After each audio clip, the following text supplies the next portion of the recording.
అందించడానికి ఉపాధి కలిగించడానికి వచ్చిన మన అధినేత పవన్ కళ్యాణ్ గారికి 4 నంబర్ పైన ఉన్నటువంటి గుర్తుపై ఓటేసి గెలిపించాలని, అలాగే 9వ నంబర్ పై ఓటేసి మీ యొక్క దారి సైకిల్లో ఉదయం శ్రీరాముకి మీ ఇంట్లో ఒక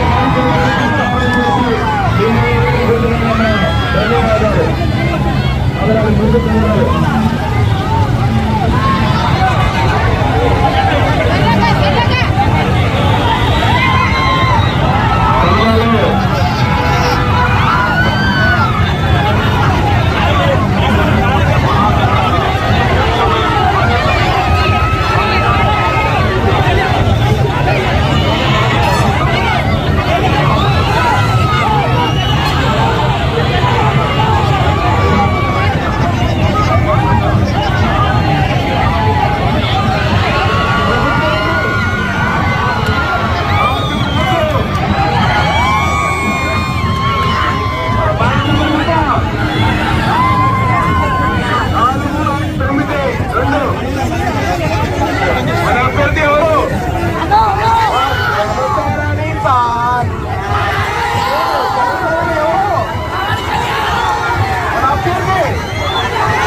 సైనికులు అవుతారు.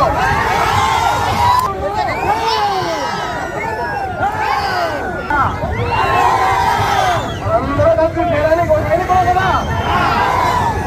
ఈ నెల 11 ఓటింగ్ బ్యాలెట్ పొందలేకపోవాలి.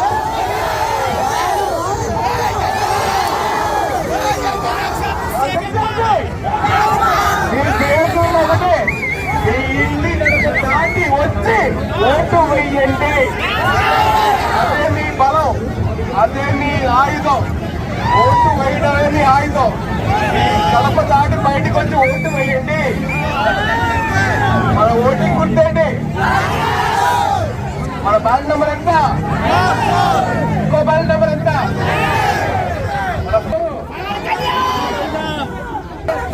అభ్యర్థి ఎవరు? సౌందర్య అభ్యర్థి ఎవరు? నేను ఈ అభిమానులు కాబట్టి అడుగుతున్నాను. ఒక తెలంగాణకి సైనికులు వచ్చారు. మీ అందరూ కలిసి ఓటు వేయండి.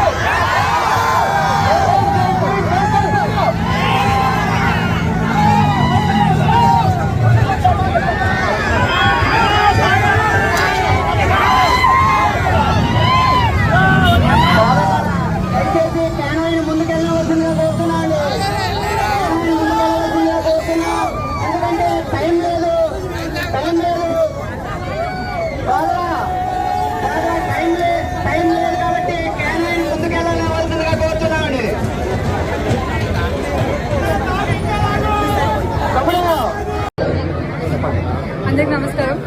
2019లో వైఎస్ఆర్సీపీ పార్టీలో జాయిన్ అవ్వడం జరిగింది. జాయిన్ అయిన తర్వాత మొట్టమొదటిగా నేను చేసిన క్యాంపెయినింగ్ అవంతి శ్రీనివాసరావు గారికి ఇక్కడ భీమిలి నియోజకవర్గానికి రావడం జరిగింది. ఆ రోజు పెద్ద ఎత్తున మహిళలందరూ కూడా మేము అవంతి గారి వైపే ఉంటాము, మా ఊరు అవంతి గారికి అని అన్నారు. అన్న మాట నిలబెట్టుకున్నారు. మరి అలాగే అన్న మాట నిలబెట్టుకునేటువంటి ప్రభుత్వం, జగనన్న ప్రభుత్వం సంక్షేమాలన్నీ ఇస్తూ ప్రతి గడప ఏదైనా ప్రయోజనం పొందితేనే నాకు ఓటేయండి అంటూ చాలా ధైర్యంగా చెప్పేటువంటి ఒక నాయకుడు మన వైఎస్ జగన్మోహన్ రెడ్డి గారు.